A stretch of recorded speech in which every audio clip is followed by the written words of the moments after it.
भी सब आपके लिए लेके आया हूँ भूगोल की क्लास। भूगोल की क्लास में हम देखने वाले हैं आज संसार का मानचित्र, और संसार के मानचित्र में हम देखेंगे महाद्वीप और महासागरों को एक साथ। तो हम शुरू करते हैं क्लास। उससे पहले आप एक तो क्लास को कंटिन्यू देखना है आपको, और लास्ट तक देखना है, और अच्छी लगे तो आप प्लीज इसको सब्सक्राइब जरूर करें और अपने दोस्तों अपने मित्रों को शेयर और कमेंट जरूर करें।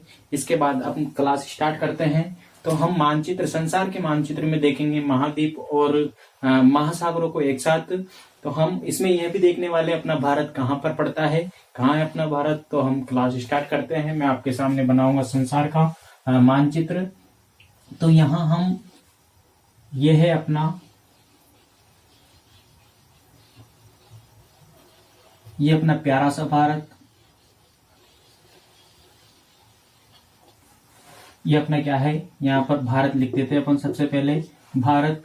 और यह यहाँ पर जो महाद्वीप है, सबसे बड़ा महाद्वीप है, और ये दो भागों में बटा हुआ है। यहाँ पर कुछ सागर से, कुछ महासागर, कुछ सागर यहाँ पर होते हैं, और उसके बाद कुछ पर्वत यहाँ पर होते हैं। इस वजह से ये दो भागों में यहाँ पर इसको अलग किया गया है। ये यहाँ पर है यूरोप महाद्वीप, और ये है एशिया महाद्वीप। एशिया महाद्वीप है। अब महाद्वीप किसे कहते हैं कि वह भूभाग जो चारों तरफ से द्वीपों से, चारों तरफ से महासागरों से घिरे होते हैं, ऐसे भूभाग को हम क्या कहते हैं, महाद्वीप कहते हैं। क्या कहते हैं, महाद्वीप कहते हैं। तो सबसे बड़ा महाद्वीप की अगर अपन बात करें तो सबसे बड़ा महाद्वीप कौन सा है, एशिया महाद्वीप है। हम इनके क्षेत्रफल का घटते हुए क्रम और बढ़ते हुए क्रम की बात करेंगे। तो इसके बाद में यहाँ पर आगे बनाता हूँ, ये एशिया, यूरोप, और यहाँ पर आपके सबसे बड़ा क्या द्वीप पड़ता है। सबसे बड़े द्वीप का नाम है ग्रीनलैंड। तो यहाँ पर मैं लिख देता हूँ ग्रीनलैंड, ये सबसे बड़ा क्या है, द्वीप है।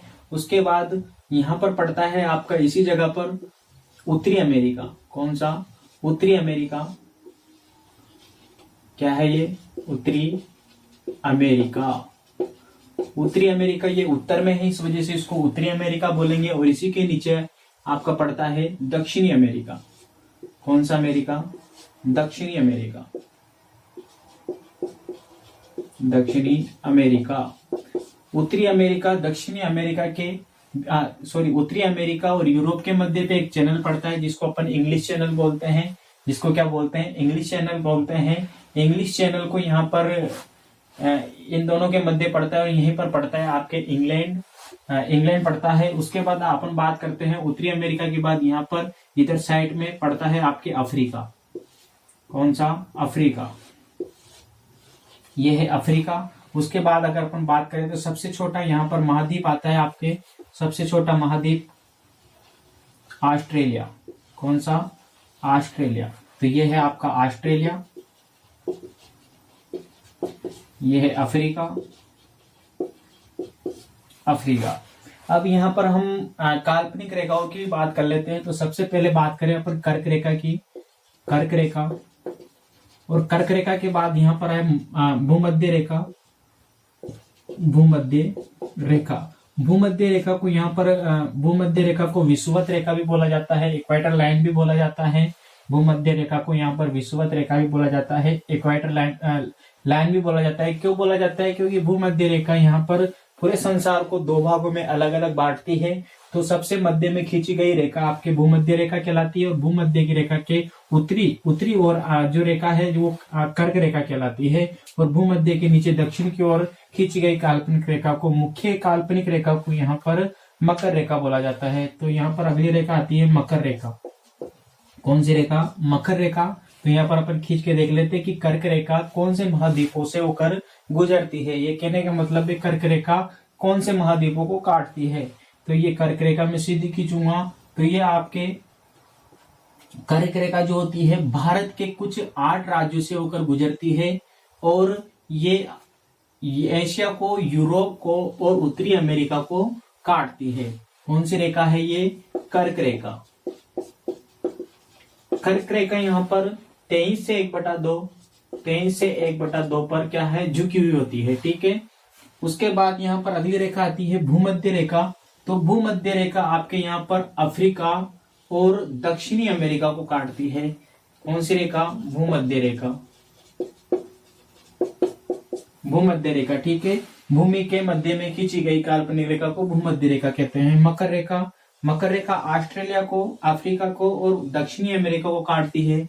कौन सी रेखा? मकर रेखा। मकर रेखा, ठीक है। अब अगर हम बात करें यहाँ पर कि जो सूर्य जब पृथ्वी, सूर्य का जो किरण, सूर्य की जो प्रकाश पृथ्वी पर गिरता है तो सबसे पहले मध्य में गिरता है। प्रकाश का जो सीधी किरणें गिरती है वो कहाँ गिरती है? मध्य में गिरती है। तो यहाँ पर कर्क रेखा और भूमध्य रेखा और मकर रेखा के मध्य का जो भाग कहलाता है वो उष्ण कटिबंधीय भाग कहलाता है। क्यों? क्योंकि यहाँ पर जो सूर्य की किरणें होती है वो सीधी पड़ती है, तो यहाँ पर गर्मी अधिक रहती है, धूप अधिक रहती है, तापमान अधिक रहता है। और जैसे ही हम उत्तरी ओर या दक्षिणी ओर बढ़ते जाते हैं तो यहाँ पर सूर्य की किरणें जैसे उत्तर की ओर या दक्षिण की ओर तिरछी होती जाती है और लास्ट में पृथ्वी के ध्रुव, ये ध्रुव है यहाँ पर, इसको उत्तरी ध्रुव बोला जाता है, उत्तरी ध्रुव, और इसको दक्षिणी ध्रुव बोला जाता है, दक्षिणी ध्रुव। अगर अपन दिशा की ओर बात करें तो यह है आपके पूर्व और यह है पश्चिम। कौन सी दिशा है? पश्चिम दिशा। ये पूर्व दिशा है, ये उत्तर दिशा है और ये दक्षिण दिशा है। और आपके यहाँ पर पूर्व की ओर से सूर्य उदय होता है तो उष्ण कटिबंधीय ये बीच वाला कहलाएगा। और उसके बाद इसका कटिबंधीय क्षेत्र, जैसे यहाँ उष्ण कटिबंधीय है तो यहाँ पर उष्ण शीतोष्ण कटिबंधीय कहलाता है। और उसके बाद जैसे ही सूर्य की किरणें तिरछी होती जाती है तो ये आपके शीतोष्ण, शीत का मतलब एक शीतता बढ़ती जाती है, इस वजह से इसको शीत कटिबंधीय कहलाता है। और इधर भी शीत कटिबंधीय कहलाता है। और ये मध्य में उष्ण कटिबंधीय कहलाता है। और उष्ण और शीतोष्ण का जो मध्य का क्षेत्र है वो आपके उष्ण शीतोष्ण कटिबंधीय कहलाता है। इसको भी यहाँ पर 2 काल्पनिक रेखा और होती है, मुख्य काल्पनिक रेखा। टोटल मुख्य काल्पनिक रेखा तो 5 होती है। पहली है कर्क रेखा, भूमध्य रेखा, मकर रेखा, और इस रेखा को बोला जाता है यहाँ पर अंटार्कटिक रेखा। कौन सी रेखा? अंटार्कटिक रेखा। अंटार्कटिक रेखा। और एक और महासागर यहाँ पर, इस महासागर को बोला जाता है अंटार्कटिका महासागर। अंटार्कटिका महासागर, सॉरी ये पहले महासागर था, अब इस महासागर को यहाँ पर क्या मान लिया गया है? महाद्वीप, अंटार्कटिक महाद्वीप। इसको महाद्वीप की संज्ञा दी गई है। पहले इसको अंटार्कटिका को यहाँ पर महासागर माना जाता था। 2010 के बाद जो जल विज्ञान अनुसंधान संगठन है NCERT, उसके तहत इनको अंटार्कटिका महाद्वीप को क्या मान लिया गया है? महासागर को क्या मान लिया गया है? महाद्वीप मान लिया गया है। तो अंटार्कटिका 2010 से क्या मान लिया गया है? महाद्वीप मान लिया गया है। तो ये महाद्वीप है। क्या है? महाद्वीप है। ये बर्फीला महाद्वीप है। ये बर्फीला, यहाँ पर कोई इंसान नहीं रहता है, कहने का मतलब जीव जंतु तो रहते लेकिन यहाँ पर इंसान नहीं रहता। ये इंसानों के लिए नहीं है, ये वैज्ञानिकों को रिसर्च के लिए समर्पित किए गए हैं। ठीक है, तो ये ध्रुव और ये दोनों ध्रुव है। इसको यहाँ पर आर्कटिक, ये महासागर है, आर्कटिक महासागर, ये आर्कटिक महासागर, ये अंटार्कटिका महाद्वीप है। ये क्या है? महाद्वीप है। ये यहाँ पर बर्फीला क्षेत्र है, ये भी यहाँ पर बर्फीला क्षेत्र है। तो ये वैज्ञानिकों के लिए समर्पित महाद्वीप और महासागर है। यहाँ पर इंसानों का रहवास नहीं होता है और यहाँ पर इस जगह पर इंसान रहते हैं। ठीक है, तो हम यहाँ पर इनका क्रम की बात कर लेते हैं महाद्वीपों की। तो पूरे भूभाग का एशिया जो सबसे बड़ा महाद्वीप है, ये लगभग पूरे भूभाग का 30% भाग घेरता है। एशिया के बाद आता है अफ्रीका। अफ्रीका आपके 20% भाग घेरता है। एशिया के बाद अफ्रीका आता है और अफ्रीका के बाद आता है उत्तरी अमेरिका जो आपके 16% भाग घेरता है। उसके बाद दक्षिणी अमेरिका 12% भाग घेरता है और दक्षिणी अमेरिका के बाद आता है आपके कौन सा? अंटार्कटिका। अंटार्कटिका आपके 10% भाग पूरे भूभाग क्षेत्रफल का घेरता है। उसके बाद आता है यूरोप आपके 7% भाग यूरोप घेरता है और 7% के बाद यहाँ पर ऑस्ट्रेलिया आपके 5% भाग, सबसे छोटा महाद्वीप ऑस्ट्रेलिया को माना जाता है। ठीक है, ऑस्ट्रेलिया को महाद्वीप की भी संज्ञा दी गई है और इसको एक देश भी माना जाता है। क्यों? क्योंकि ये छोटा है और इसकी एक मुख्य राजधानी पड़ती है, मेन राजधानी है। उसके हम आगे ऑस्ट्रेलिया में चर्चा करेंगे। ठीक है, तो ऑस्ट्रेलिया सबसे छोटा महाद्वीप है, देश है। और उसके बाद यहाँ पर भारत है अपना, और भारत के यहाँ पर पड़ता है श्रीलंका।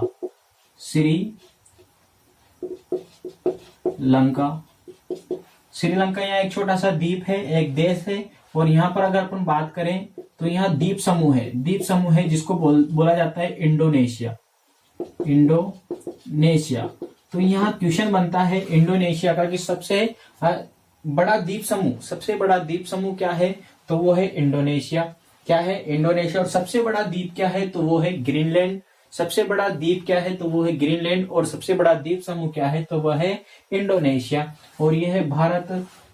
उसके बाद हम महासागरों की बात करते हैं, तो महासागर, सबसे बड़ा जो महासागर है वो है प्रशांत महासागर। तो इधर और इधर जो दोनों एक साथ जो महासागर है वो है प्रशांत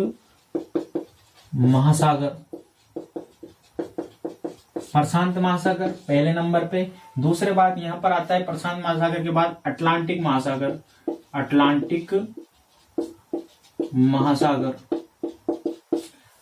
महासागर ये ऐसा आकार का है। यहाँ पर अटलांटिक महासागर उत्तरी अमेरिका और यूरोप के मध्य का महासागर है अटलांटिक महासागर। यहाँ इंग्लिश चैनल भी है। उसके बाद अपन बात करें, अटलांटिक महासागर दूसरे नंबर का है। तीसरे नंबर पर महासागर एक घटता हुआ क्रम है, सबसे बड़ा प्रशांत, दूसरा अटलांटिक महासागर, और तीसरा आता है आपके हिंद महासागर।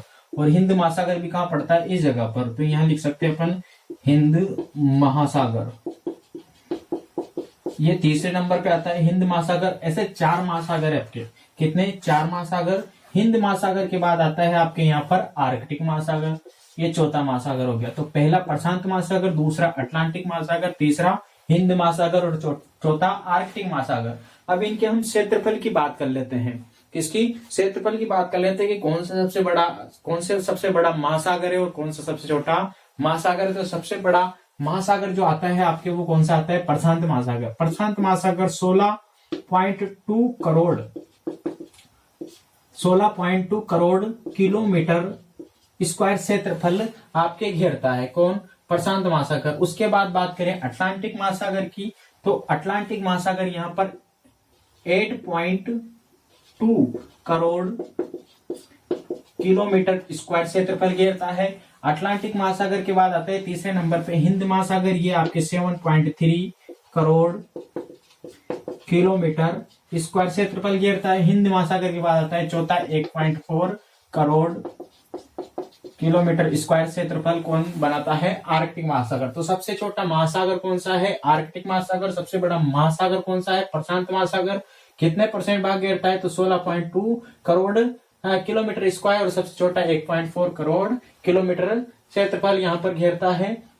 उसके बाद बात करें अपन इन ध्रुवों की, तो ध्रुव पृथ्वी का जो पृथ्वी है, पृथ्वी अपने अक्ष पे घूर्णन करती है। पृथ्वी 2 तरह की गति करती है, एक तो अपने अक्ष पे घूर्णन करती है और एक ऐसे रोटेट करती है, मतलब सूर्य के चारों तरफ। तो यहाँ पर अपन बोल सकते हैं कि अपने अक्ष पे घूर्णन करती है और एक तरह से घूर्णन गति करती है और चारों तरफ रोटेट करती है। 2 प्रकार की गति करती है। कौन? पृथ्वी। और पृथ्वी अपने अक्ष पर ऐसे 23 से 1/2 डिग्री पर झुकी हुई है। इस वजह से, इस कारण से पृथ्वी पर जो पृथ्वी के जो ध्रुव होते हैं वहां पर 6 महीने तो दिन होता है, 6 महीने क्या होता है? रात होता है। उसका कारण ही झुका हुआ कारण, झुकी हुए। इस झुकी हुई के कारण ही दिन रात होते हैं, दिन रात बनते हैं, 24 घंटे बनते हैं। 24 घंटे में मतलब दिन और रात दोनों बनते हैं, 12 घंटे के दिन और रात बनते हैं। तो ये कारण है आपके पृथ्वी का। तो ये हमने बात करी है पृथ्वी पर। और पृथ्वी पर जो भूभाग पाया गया है, जो भूभाग है वह आपके 29.2, ये तो क्या है आपके यहाँ पर भूभाग है। उसके बाद 9.2% तो क्या है यहाँ पर भूभाग पाया गया है, जमीन पाई गई है। और उसके बाद 70.8% क्या है यहाँ पर? समुद्र है, जली जल है, पानी है। यहाँ पर जल ही जल है। क्या? 70.8% यहाँ पर जल पाया गया है। ठीक है, चारों तरफ। अब ये जो जल है वो पीने योग्य नहीं होता है। कैसा जल है? खारा जल है। इस खारे जल के कारण यहाँ पर ये पीने योग्य जल नहीं होता है। यह आपकी क्लास थी। उसके बाद हम अगले अध्याय में यहाँ पर सभी को सिस्टम वाइज पढ़ेंगे, सारे महासागरों को पढ़ेंगे, सारे महाद्वीपों के पढ़ेंगे, एक क्रम वाइज अपन पढ़ते चलेंगे। तो इसके नेक्स्ट क्लास में आपको मिलेगी ऑस्ट्रेलिया की क्लास। हम ऑस्ट्रेलिया पढ़ने वाले हैं, ऑस्ट्रेलिया के यहाँ पर नदियां पढ़ेंगे, ऑस्ट्रेलिया के पर्वत पढ़ेंगे, ऑस्ट्रेलिया की जो राजधानी देश है उनको पढ़ेंगे। तो ऐसे अपन सभी महाद्वीपों के अध्ययन करेंगे। तो आपको धन्यवाद। आपको यहाँ पर सब्सक्राइब करना है और सभी को जो अपने मित्र हैं उनको बताना है, शेयर करना है। इसके बाद हम